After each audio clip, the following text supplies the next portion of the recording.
जय श्री राधे कृष्णा सभी को। मैं राधेदास विकास वृंदावन से आप सभी का हमारे चैनल वृंदावन कुंज गली में हार्दिक स्वागत करता हूँ। जय श्री राधे सभी को फिर से।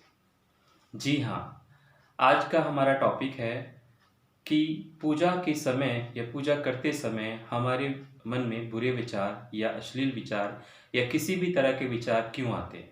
जी हाँ, आज हम इसी विषय पर चर्चा करेंगे। तो मैं जैसे सीधा वृंदावन से आप सभी को इसी विषय में आज बताऊंगा। तो सबसे पहले, यदि हम पूजा करते समय हमारे मन में गलत विचार आ रहे हैं या किसी भी तरह का विचार, या आप बोल सकते हैं कि जैसे आजकल बहुत कमेंट सुनने में मिलता है, अश्लील विचार। जी हाँ, तो इस तरह के सभी विचार क्यों आते हैं? पूरे दिन हम अपने आप को दो बार समय निकालते हैं पूजा के लिए, सुबह और शाम का। तो जनरली हमारे साथ यही क्यों होता है कि हमारे साथ पूजा में ही विचार क्यों आते हैं? ऐसा बहुत कई बार पूछा गया है और इस विषय पे वीडियो भी काफ़ी बनाई गई हैं। तो उसी के विषय में मैं आपको और बता दूं। तो सबसे पहले मैं आपको ये बता दूं कि अगर आपको इस तरह के विचार आ रहे हैं तो इस तरह के विचारों से कोई घबराने का, कोई भी मन में वहम बिठाने की ज़रूरत नहीं है। इस तरह के विचार आने का मतलब ये मान लीजिएगा, जो सही व्यक्ति अगर पूजा भाव से अपने आप को भगवान में को समर्पित करने के लिए बैठा है, भागवत की तरफ जा रहा है, तो और उसके अंदर ये या उसके मन में ये विचार अगर आ रहे हैं तो उसको घबराने की कोई ज़रूरत नहीं है, आवश्यकता नहीं है।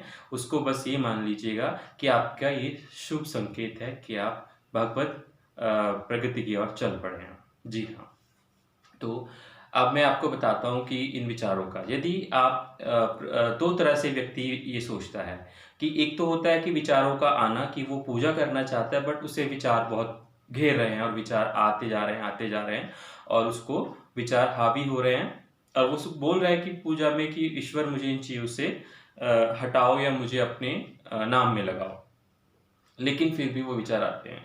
तो ये होता है आपका नेचुरल, जो हर व्यक्ति में होता है। जैसे अगर मैं बात करूं, हमारे जितने भी साधु संत हैं, जब उन्होंने अपनी तपस्या या आराधना जो भी अपनी जैसे भी उन्होंने शुरुआत किया होगा जब, तो शुरुआती दौर में उनके साथ भी ये हुआ होगा अनुभव। जी जी हाँ, मनुष्य जीवन है, मनुष्य के साथ ये समस्या लगी रहती है, तो ये ऐसा होना स्वाभाविक है।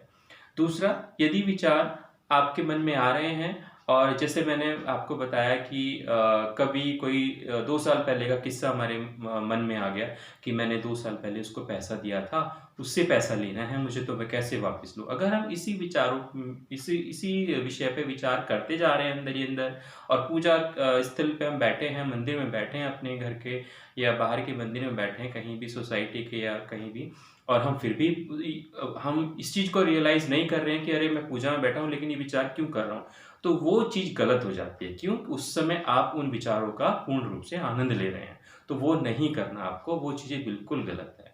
तो इस विषय में मैं आपको बता दूँ कि यदि एक छोटा-सा एग्ज़ाम्पल आपके सामने रख देता हूँ कि जैसे एक बहुत पुरानी कुटिया या कमरा कह सकते हैं, काफ़ी दिनों से वो बंद पड़ा है। अब जब कमरा बंद पड़ा है, या हम जैसे कभी-कभी होता है कि हमारा घर में कोई कमरा बहुत कम खुलता है, जैसे स्टोर रूम जनरली होता है, उसको जब साफ-सफाई करने लगते हैं तो मन में आता है कि भी चलो इसकी अब गंदा हो गया है, साफ-सफाई करते हैं इसका। तो उस साफ-सफाई के दौरान जैसे ही हम झाड़ू उठाते हैं, तो झाड़ू जब हम मारने लगते हैं तो उसकी जो डस्ट होती है कमरे की, वो हमारे ऊपर ही आने लगती है। तो यही है कि जब किसी सफाई कार्य को या किसी सही कार्य को हम जब करने चलते हैं, तो उसको करने से पहले उसका फ़िल्ट्रेशन होना स्टार्ट हो जाता है। यानी जितने भी गंदे विचार हैं, जब आप पूजा में बैठोगे, पूजा करने चलोगे और जब कितने गंदे विचार हैं, वो आपके मन में आएँगे और धीरे-धीरे वो निकलना शुरू हो जाएगा आपका। तो इन चीज़ों से घबराना नहीं है। 1 दिन, 2 दिन, 3 दिन, 4 दिन, 5 दिन, 6 दिन, 7 दिन, जितने दिन भी आपके विचार आते हैं, आने दीजिएगा। पूर्ण रूप से अपने आप को अपने प्रभु इष्ट में समर्पित रखिएगा कि प्रभु मुझे इन चीज़ों से बचाइएगा। यदि मैं आपकी पूजा अर्चना कर रहा हूँ तो इतने समय ये मेरे से दूर रहें। तो देखना एक न एक दिन वो विचार आने आपके बंद हो जाएँगे। इन विचारों से घबराना नहीं है। जैसे मैंने आपको बताया है कि ये विचार आने का मतलब है कि आपका फ़िल्टराइज़ेशन होना। तो वो आपके गंदी चीज़ों का फ़िल्टराइज़ेशन हो रहा है, वो धीरे-धीरे आपके जीवन से समाप्त होता जा रहा है। तो आप प्रभु की तरफ, प्रभु की भक्ति की तरफ अपने आप अग्रसर हो जाएँगे आप। तो यही है, इस चीज़ से घबराना नहीं है।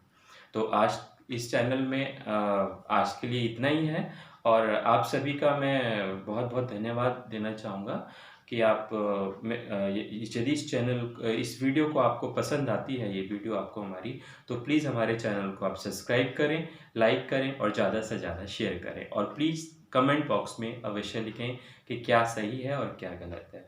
तो मैं श्री राधिदास विकास वृंदावन से आप सभी का फिर एक बार स्वागत करता हूँ और प्रेम से बोलिए जय जय श्री राधे, जय जय श्री राधे, जय जय श्री राधे।